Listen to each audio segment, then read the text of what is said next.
एक समय पे फेसबुक पे आईडी होना, फ्रेंड्स बनाना और फोटोज अपलोड करना हर टीनेजर के लिए मैंडेटरी था। फेसबुक आपके फ्रेंड्स और फैमिली से कनेक्ट रहने का और लेटेस्ट न्यूज और ट्रेंड से अपडेट रहने का एक वन स्टॉप सॉल्यूशन हुआ करता था। लेकिन आज कहानी कुछ अलग है। तो ऐसा क्या हुआ कि $1 ट्रिलियन टेक कंपनी ने एक ही दिन में $230 बिलियन की मार्केट वैल्यू लूज कर दी, making it the biggest one day wipe out of market value in US history. और क्यों फेसबुक के सीईओ मार्क जुकरबर्ग ने एक ही दिन में अपनी 61% वेल्थ लूज कर दी और वो सीधा वर्ल्ड रिचेस्ट पर्सन के थर्ड स्पॉट से 23rd स्पॉट पर आ गए। और क्यों कोई भी टीनेजर आज फेसबुक यूज नहीं करना चाहता।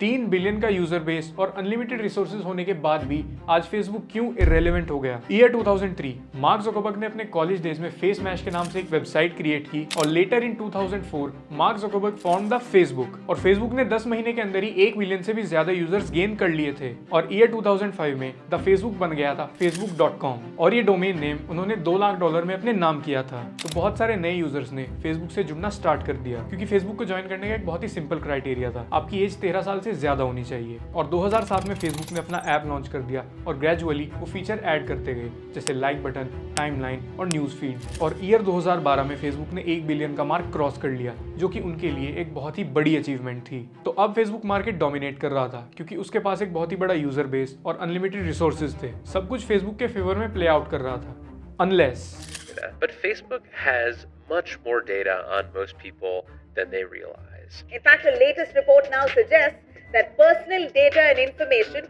of about 533 million users have now surfaced on hackers forum, all free of cost, thanks to Facebook. उनके प्रॉफिट मेकिंग मॉडल को क्वेश्चन करा जाने लगा और फेसबुक के ऊपर यूजर डेटा लीक के एलिगेशंस लगने लगे। फेसबुक के काफी सारे प्राइवेसी स्कैंडल्स अब सामने खुल के आने लगे, जिसकी वजह से उनके यूजर का ट्रस्ट फेसबुक से उठने लगा। 533 मिलियन यूजर्स का डेटा ब्रीच हुआ, जिसमें उनके एड्रेस, ईमेल्स, फोन नंबर्स और उनसे रिलेटेड और भी काफी सारी पर्सनल डिटेल्स लीक हुई। और लेटर वो डेटा टेलीग्राम बॉट के द्वारा कुछ पैसों के बदले में बेचा भी गया। और इस इंसिडेंट से पहले भी एक बार 87 मिलियन फेसबुक यूजर्स का डेटा लीक हुआ था और उस यूजर डेटा को 2016 प्रेसिडेंट ट्रम्प कैंपेन के लिए यूज किया गया और the right word is misuse किया गया। वोटर्स की आइडियोलॉजी को चेंज करने के लिए यहाँ पे फेसबुक ने फेक न्यूज और आर्टिकल्स को प्रमोट किया। और फेसबुक के और भी तमाम ऐसे यूजर डेटा लीक के इंसिडेंट सामने आते रहे हैं, जिसके चलते फेसबुक को अपने यूजर्स से कई बार क्रिटिसिज्म मिला है। फेसबुक ने हमेशा अपने यूजर्स को फ्री सर्विस देने का क्लेम किया है। फेसबुक का 99% रेवेन्यू एड्स के थ्रू आता है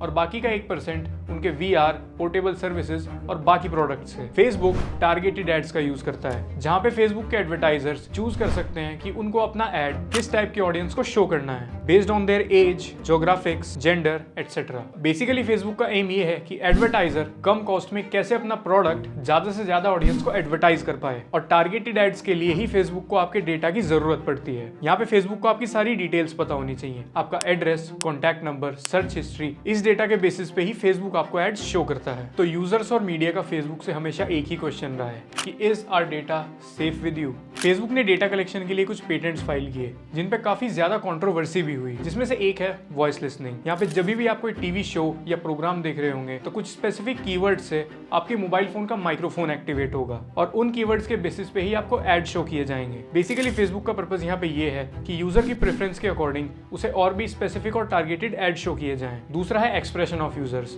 और ये सुनने में थोड़ा क्रीपी लग सकता है क्योंकि यहाँ पे फेसबुक आपके मोबाइल डिवाइस के कैमरा के थ्रू आपके फेशियल एक्सप्रेशन को ट्रैक करेगा, known as technique of emotion detection and content delivery. आप किसी न्यूज, वीडियो और फोटो पे कैसा रिएक्शन दोगे, उसी के अकॉर्डिंग आपको एड सर्व किए जाएंगे। बिफोर मूविंग फॉरवर्ड, मेरे पास एक गुड न्यूज है अपने व्यूअर्स के लिए। अनअकैडमी ने लॉन्च किया एक new amazing app next level. Next level एक न्यू गेमिफाइड कोडिंग प्लेटफॉर्म है जो डिजाइन किया गया है for techies in India. With next level you can compete against top players and earn a chance to secure interviews with some of the best companies in India। साथ में आप जीत सकते हैं अमेजिंग प्राइजेस भी। अभी नेक्स्ट लेवल आया एक one day league के साथ एक एक्साइटिंग ऑनलाइन गेमिंग कंपटीशन सभी कोडिंग एंथुसियास्ट के लिए, जहां आपको अपॉर्चुनिटी मिलेगी अपनी कोडिंग स्किल्स टेस्ट करने की and to compete players from around the world. ये इवेंट होगा 11 मार्च 2023 को। The next level league offers unique opportunity to showcase your coding skills. तो लीग में पार्टिसिपेट करो and if you make your way to the top 100 players, उन्हें मिलेंगे fantastic prizes जैसे MacBook, iPad, Kindle Paperwhite and Amazon gift cards. और इतना ही नहीं, as you improve your rating by winning competitions, आप अनलॉक करोगे job opportunities in companies like Grow, HDFC and KPMG and many more. So download the app today, sign up and register for next level league. Also आप अपने दोस्तों को refer करके earn कर सकते हैं power ups to restore your ratings even if you lose a game. So go and check out next level today.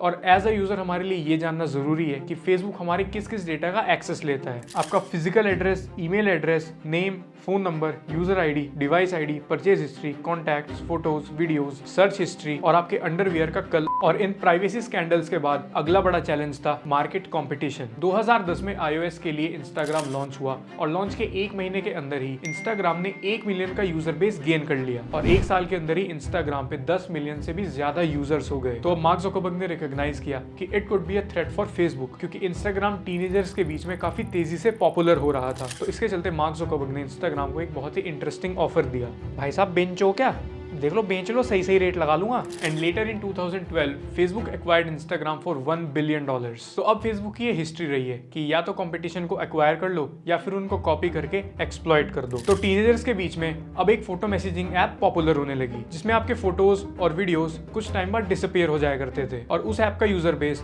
Month on month काफी speed से बढ़ने लगा। यंगस्टर्स के बीच में वो ऐप काफी ज्यादा पॉपुलर होने लगी और उस ऐप का नाम था स्नैपचैट। स्नैपचैट की इसी रैपिड ग्रोथ को देखते हुए फेसबुक ने स्नैपचैट को भी एक्वायर करने का एक ऑफर दिया। फेसबुक ने स्नैपचैट को $3 बिलियन ऑफर किए, लेकिन स्नैपचैट रिजेक्टेड देयर ऑफर। तो उसके बाद फेसबुक ने डिसाइड किया कि वो अपना खुद का एक स्नैपचैट जैसा ऐप बनाएंगे और उस ऐप का नाम था पोक। पोक ऐप बेसिकली एक स्नैपचैट का रिप ऑफ था with same layout, same features and same format. Users ने पोक ऐप में अपना कोई खास इंटरेस्ट शो नहीं किया क्योंकि ऐप के पास कुछ डिफरेंट ऑफर करने के लिए नहीं था और जो एग्जिस्टिंग स्नैपचैट यूजर्स थे उनके पास कोई एक सॉलिड रीजन नहीं था स्नैपचैट से पोक पे शिफ्ट करने का। फेसबुक ने पोक ऐप के बारे में अपने सारे एग्जिस्टिंग यूजर्स को पुश नोटिफिकेशन के थ्रू भी इन्फॉर्म किया, लेकिन उसके बाद भी पोक ऐप में किसी ने इंटरेस्ट नहीं दिखाया। और फेसबुक यही नहीं रुका, उसने स्नैपचैट को कॉपी करने के लिए एक ऐप और क्रिएट किया, स्लिंगशॉट, जो पोक से भी बड़ा डिजास्टर साबित हुआ। और अब टीनेजर्स के बीच टिकटॉक भी काफी तेजी से पॉपुलैरिटी गेन करने लगा था, जिसको देखते हुए फेसबुक ने टिकटॉक का एक क्लोन ऐप मार्केट में इंट्रोड्यूस किया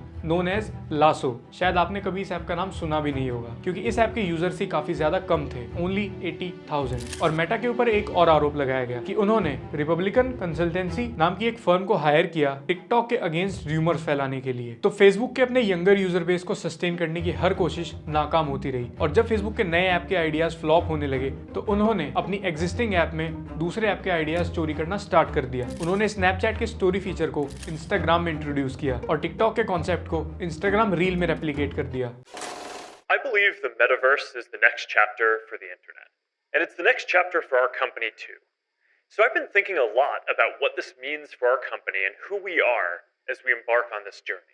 28 अक्टूबर 2021 इस डेट को मार्क ज़ुकरबर्ग एक अनाउंसमेंट करते हैं कि Facebook is changing its name to Meta. तो बेसिकली यहाँ पे फेसबुक की पेरेंट कंपनी का नाम चेंज करके मेटा कर दिया गया था और मेटा से सभी को बहुत हाई एक्सपेक्टेशंस थी, एटलीस्ट मार्क ज़ुकरबर्ग को। Mark Zuckerberg, he appears to have gone a bit crazy this week, renaming his company to Meta and then going on a strange rant about how we're all going to be living in our computers through virtual reality. Metaverse के concept को बहुत ज्यादा hype किया गया, बहुत सारे bold claims भी किए गए। मार्क ज़ुकरबर्ग के विजन के अकॉर्डिंग मेटावर्स में आप नए दोस्त बना सकते हो, स्पोर्ट्स खेल सकते हो, प्रॉपर्टी बाय और सेल कर सकते हो, अपना स्कूल अटेंड कर सकते हो और इवन अपना ऑफिस भी वहीं से कर सकते हो। यहाँ पे वर्चुअल रियलिटी के अंदर आपका पूरा एक वर्ल्ड स्टैब्लिश होगा और आप अपने घर से बाहर निकले बिना अपनी सोशल लाइफ वर्चुअल रियलिटी के थ्रू एंजॉय कर सकते थे। और ये सब सुन के मार्क ज़ुकरबर्ग और मेटा को यूजर से काफी सारा बैकलैश देखने को मिला। मार्क ज़ुकरबर्ग के इंटेंशंस को भी क्वेश्चन किया गया। Physical home recreated virtually, it has things that are only possible virtually, and it has an incredibly inspiring view of whatever you find most beautiful. Hey, are you coming? Yeah, you gotta find something to wear. Users का मानना ये था कि ये उनकी social life को badly impact कर सकता है, लेकिन मार्क ज़ुकरबर्ग के अकॉर्डिंग मेटावर्स ही फ्यूचर है। मेटावर्स में एक बहुत ही बड़ा अमाउंट इन्वेस्ट किया गया था, $15 बिलियन, और जिसका एंड रिजल्ट था ये। Wonderful, wonderful place. Well, How's it go? Oh, you can like throw emojis and stuff by like doing thumbs up. एक पुअर ग्राफिक्स और ग्लिचेस से भरा हुआ एक्सपीरियंस। मेटावर्स एक बहुत ही आउटडेटेड वीआर गेम की तरह था और कोई यूजर चाहकर भी इसको यूज नहीं कर सकता था। जहां कंपनी की एक्सपेक्टेशंस थी कि मेटावर्स पे मंथली 5 लाख यूजर्स तो एक्टिव होंगे ही, वहीं पे मेटावर्स पे सिर्फ 2 लाख एक्टिव यूजर्स हैं। फेसबुक हर साल मेटावर्स प्रोजेक्ट में 10 से 15 बिलियन डॉलर इन्वेस्ट करने के लिए तैयार है और फेसबुक को अपनी एक्सपेक्टेड ग्रोथ को रीच करने में कम से कम 10 साल लगेंगे। तो फेसबुक को इस प्रोजेक्ट पे 100 बिलियन तक इन्वेस्ट करना पड़ सकता है और 100 बिलियन एक ऐसे प्रोजेक्ट पे इन्वेस्ट करना जिसका कोई सर्टेन फ्यूचर दिखाई ही नहीं दे रहा। और मार्क ज़करबर्ग के मेटावर्स के इस ऑब्सेशन की वजह से फेसबुक को बहुत हैवी लॉसेस भी सफर करने पड़े। मेटा के लिए हालात तब बदतर हुए जब उन्होंने अपनी क्वार्टरली रिपोर्ट जारी की और 18 साल की हिस्ट्री में पहली बार ऐसा हुआ जब फेसबुक के यूजर्स में डिक्लाइन आया और फेसबुक का क्वार्टरली रेवेन्यू भी एक्सपेक्टेड रेवेन्यू से कम था, जिसकी वजह से इन्वेस्टर्स ने मेटा के शेयर्स को डंप करना स्टार्ट कर दिया और मेटा ने एक दिन के अंदर 230 बिलियन डॉलर की मार्केट वैल्यू लूज कर दी और मार्क ज़करबर्ग की वेल्थ में से भी 28 बिलियन डॉलर का लॉस हुआ। और बढ़ते एक्सपेंसेस और कंटिन्यूअस लॉसेस के चलते फेसबुक को अपनी 13% वर्कफोर्स को ले ऑफ करना पड़ा। फेसबुक ने अपने 11,000 से भी ज्यादा एम्प्लॉइज को ले ऑफ कर दिया। और रिसेंटली आपने मेटा के paid verification blue tick service के बारे में तो सुना होगा। यहाँ पे आपसे मंथली बेसिस पे एक फीस चार्ज की जाएगी और उस फीस के बदले में आप एक ब्लू टिक ओनर बन सकते हैं। तो अब इस सर्विस के बाद ब्लू टिक लेना जितना आसान हो जाएगा, पहले उतना ही टफ था। फेसबुक ने ब्लू टिक 2012 में इंट्रोड्यूस किया था और उस वक्त पे सेलिब्रिटी स्टेटस वाले लोगों को ही ब्लू टिक दिया जाता था, जैसे लेडी गागा, शाहरुख खान और उन्हीं के लेवल के और भी सेलिब्रिटीज। और इस सब्सक्रिप्शन मॉडल से पहले ब्लू टिक लेना काफी ज्यादा कॉम्प्लिकेटेड था। ब्लू टिक के लिए तुम्हें एक सिग्निफिकेंट फैन फॉलोइंग और इंटरनेट पे एक अच्छी प्रेजेंस की जरूरत थी। तुम्हारे बारे में इंटरनेट पे आर्टिकल्स प्रेजेंट होने चाहिए और उसके बाद भी बहुत सारे क्रिएटर्स और इन्फ्लुएंसर्स को ब्लू टिक के लिए डिजिटल एजेंसी की जरूरत पड़ती थी। और जिन इन्फ्लुएंसर्स के पास ब्लू टिक है उनको पता होगा कि ब्लू टिक लेना कितना एक्सपेंसिव अफेयर हुआ करता था। और ओरिजिनली मार्केट में इस कॉन्सेप्ट को ट्विटर ने इंट्रोड्यूस किया था। ट्विटर ने रिसेंटली अपना नया प्रोग्राम इंट्रोड्यूस किया, goes by the name Twitter blue. वहाँ पे भी आप सिमिलरली मंथली सब्सक्रिप्शन के बेसिस पे खुद को वेरीफाई करा सकते हो और ट्विटर का कहना है कि वेरीफाइड अकाउंट्स को कुछ पर्क्स भी दिए जाएंगे। Verified creators longer videos post कर सकेंगे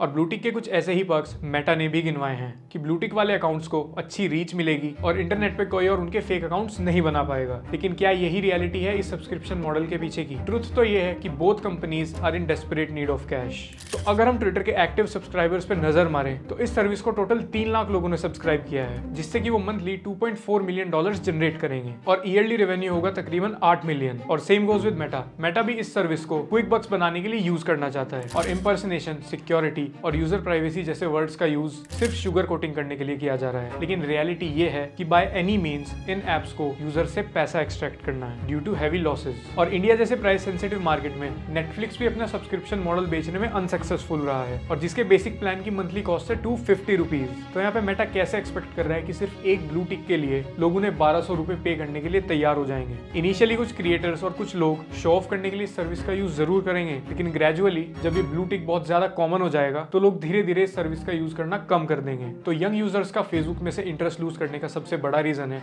कि फेसबुक ने सब कुछ ट्राई करके देख लिया और फेसबुक के पास कोई एक्स फैक्टर ही नहीं बचा। कभी फेसबुक मार्केट प्लेस कंपनी बनना चाहता है, कभी गेमिंग कंपनी, कभी वीडियो स्ट्रीमिंग प्लेटफॉर्म। फिर फेसबुक ने सोचा कि क्यों ना यूट्यूब को कम्पीट करा जाए। आप सभी को यूट्यूब का रेवेन्यू मॉडल तो पता ही है। यूट्यूब हमेशा अपने रेवेन्यू का एक कट क्रिएटर्स के साथ शेयर करता है। फेसबुक ने भी सेम मोनेटाइजेशन स्ट्रेटेजी अडॉप्ट की और क्रिएटर्स को इनवाइट करना शुरू किया। फेसबुक ने इवन क्रिएटर्स को पे भी किया अपने प्लेटफॉर्म पे वीडियो अपलोड करने के लिए, लेकिन उसके बाद भी यूजर्स ने ज्यादा इंटरेस्ट नहीं दिखाया और उसका एक सबसे बड़ा रीजन है फेसबुक का लेआउट और यूजर इंटरफेस। ये बोथ क्रिएटर्स और यूजर्स के लिए कॉम्प्लिकेटेड है। बीइंग अ क्रिएटर मैंने खुद भी फेसबुक पे कुछ वीडियोस अपलोड किए थे और मुझे फेसबुक का इंटरफेस जरा भी समझ नहीं आया और सेम कंप्लेंट यूजर की भी है। तो अपने यंग यूजर्स को सस्टेन करने के लिए फेसबुक ने काफी सारे एफर्ट्स किए, लेकिन स्टेप बाय स्टेप उनके सारे एफर्ट्स फेल होते चले गए और उसका रीजन था कि फेसबुक खुद श्योर नहीं था कि उसको बनना क्या है। अब आज के टाइम पे यूजर्स के पास बहुत सारे सोशल मीडिया प्लेटफॉर्म्स अवेलेबल हैं और हर सोशल मीडिया प्लेटफॉर्म की अपनी एक यूएसपी है। YouTube long format video, Instagram reels short format video,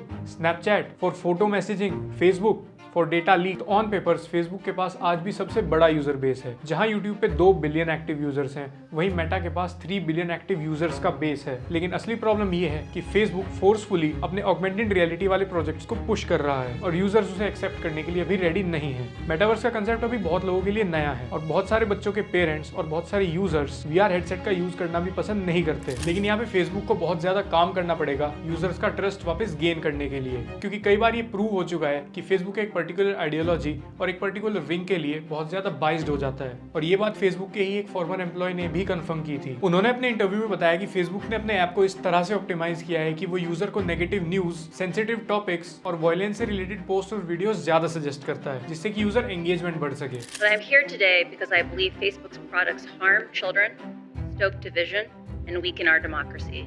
She told the Senate that Facebook puts astronomical profits before people, and they would choose to steer towards violent or controversial content to boost engagement over more positive content. Facebook consistently resolved these conflicts in favor of its own profits.